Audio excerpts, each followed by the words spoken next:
Abarwanyi b'umutwe witwaje intwaro yo 23 bafashe centre ya Kabamba na Katana zirere mu ntara ya Kivu y'Amajyepfo muri Repubulika ya Demokarasi ya Kongo.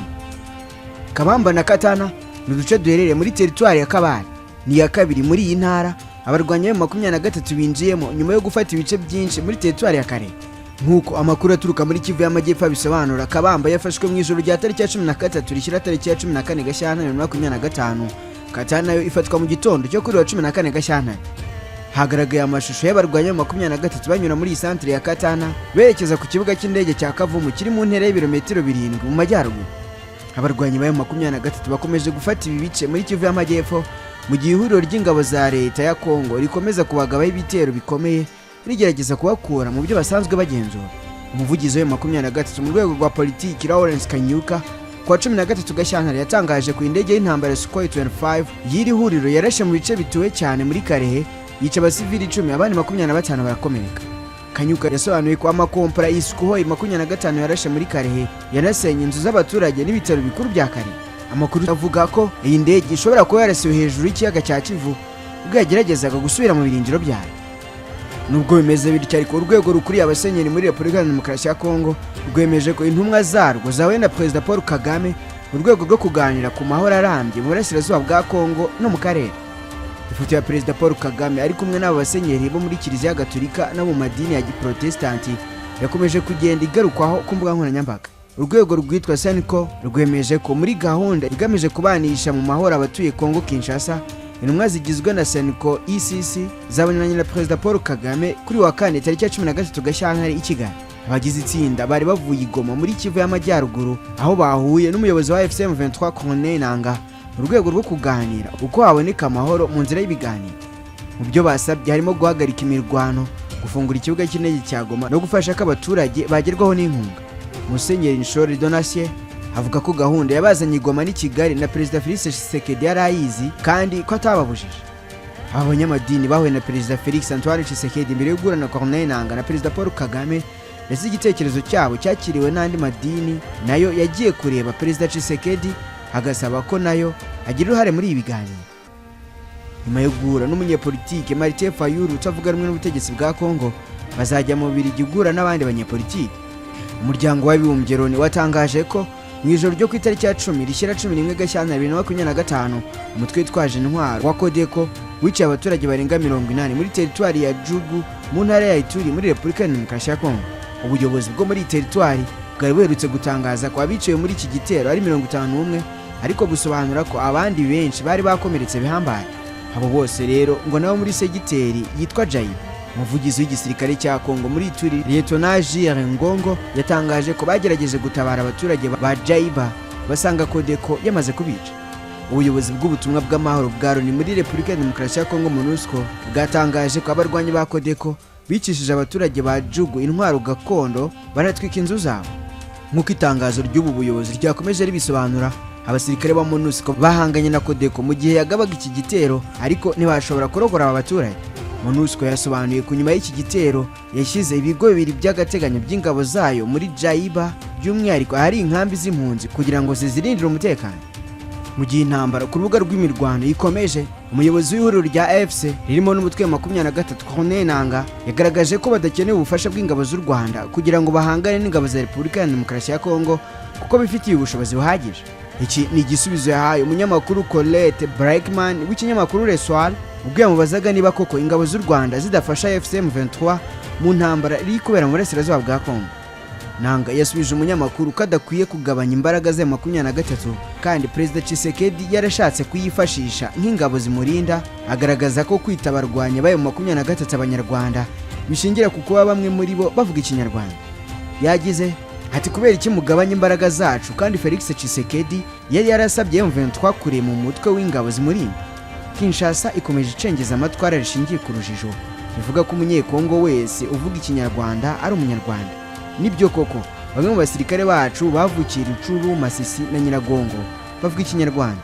Ibyo se bisobanuye ko ari ingabo z'u Rwanda.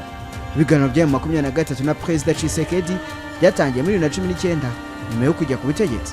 Yasezeranyije abarwanyi b'uyu mutwe bari barahungiye muri Uganda kazabinjiza umutwe kabuhariwe umurinda, bamwe bakajya kugarura amahoro n'umutekano mu burasirazuba bwa Kongo.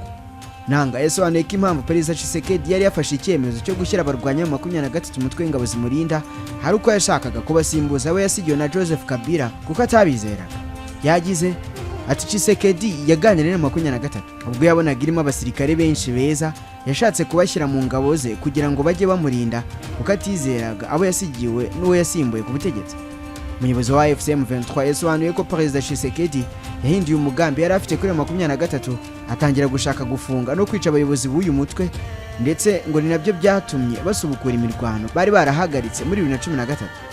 Nanga yagize ati yahinduye byose yari yaremereye 23 agera ku rwego rwo gushaka gufunga no kwica abayobozi bayo. Niyo mpamvu 23 yasubukuye intambara.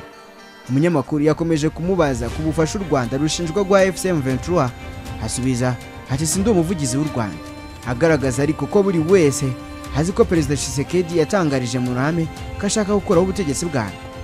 Nanga yagaragaje ko mu rwego rwo gushyira mu bikorwa umugambi wo gukuraho ubutegetsi bw'u Rwanda yateguye umutwe w'iterabwoba FDLR, ashyira bamwe mu barwanyi b'uwo mutwe mu ngabo zimurinda, abandi bajya mu mirwano mu burasirazuba bwa Kongo.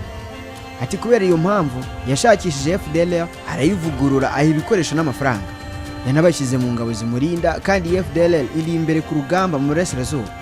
Ibyo byatumye u Rwanda rushyiraho ingamba z'ubwirinzi kugira ngo rukumire iki kibazo, gusa ibyo ntibitureba. Corneille Nanga yatangaje ko abarwanyi ba FCM 23 batarwanira kwigarurira imitima y'abantu, ahubwo bashaka gukemura ibibazo by'abanyekongo. Yagaragaje ko abaturage batuye mu ntara zitandukanye bashaka kugira ngo bababohore bakure ubutegetsi bwa Perezida Tshisekedi. Ku rundi ruhande, imirambo y'abasirikare 14 ba Afurika y'Epfo bapfiriye ku rugamba n'umutwe wa 23 mu burasirazuba bwa Kongo yakiriwe mu cyubahiro ishyikirizwa imiryango yabo.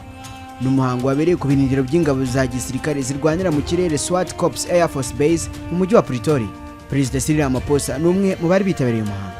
Ramaphosa yavuze ko aba basirikare babaye intwari bagwa ku rugamba barwanira abavandimwe babo bo mu burasirazuba bwa Kongo.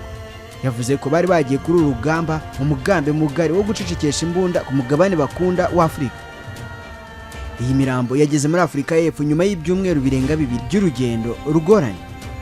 Kuva aba basirikare bapfa, umwuka wabaye mubi hagati y'u Rwanda na Afurika y'Epfo, iki gihugu gishinja u Rwanda ko arirwo rwabigizemo uruhare no gushyira umucyo ku buryo urupfu rwabo rwagenze. Afurika y'Epfo yacishije make. Hakurikiyeho uburyo bwo gushaka inzira yo kwifashishwa mu gucyura iyi mirambo, biza kugorana cyane kuko inzira y'amazi yari yafunzwe nayo mu 23 hamwe n'iyo mu kirere. Uburyo bumwe bwari busigaye bwari ukunyuza iyi mirambo mu Rwanda ku mupaka wa Repubulika ya Demokarasi ya Kongo n'u Rwanda uwari ufunguye. Ku wa 7 Gashyantare nibwo iyi mirambo yanyujijwe mu Rwanda ijyanwa muri Uganda, inyujijwe ku mupaka wa Cyanika. Yahavuye ijya muri Afurika y'Epfo ariko inyuze muri Tanzania na Malawi, kwasiga abasirikare 2 ba buri gihugu bari baguye muri intambara. Perezida Ramaphosa yavuze ko igihugu cye gikomeje gukora ibishoboka byose kugira ngo intambara mu burasirazuba bwa Kongo ihagarare. Havuga ko inama iherutse guhuza SADC na East African Community yatanze umurongo muzima ushingiye ku biganiro. Ku rundi ruhande, mu mahanga ya kure, ubwato bwa Leta Zunze Ubumwe za Amerika USS Harry S. Truman bwagonganye n'ubwato bw'imizigo bwitwa Beskitas/M mu nyanja ya Mediterane mu ijoro ryo kwa gatatu nk'uko byemejwe n'inzego z'umutekano za Leta Zunze Ubumwe za Amerika. Iyi mpanuka yabereye hafi y'icyambu cya Said muri Misiri ahagana ku isaha y'isa 5:46 z'ijoro ku masaha yaho. Ubuyobozi bw'igisirikare muri Amerika bwatangaje ko nta muntu wakomeretse cyangwa ngo ubwato bwinjirirwe n'amazi, ndetse bwemeza ko moteri yabwo ikoresha ingufu za nucleaire nta kibazo yigeze igira. Ubu buyobozi bwongeyeho ko nyuma y'iyi mpanuka ibikorwa by'iperereza byahise bitangizwa kugira ngo hamenyekane icyateye iyo mpanuka. Ubwato bw'imizigo bwa Beskitas/M bufite uburebure bwa metero 188 bushobora gutwara toni ibihumbi 53 bwagonganye n'ubwa Amerika bwerekeje ku cyambu cya Constanta mu nyanja y'umukara.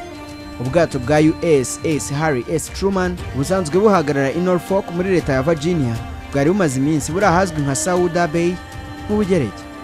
Ubwato bwa USS Harry S. Truman bwerejwe mu nyanja ya Mediterane muri 2024 mu kurinda inyungu za Amerika muri burasirazuba bwo hagati bw'umutekano wari ukomeje kuzamuka.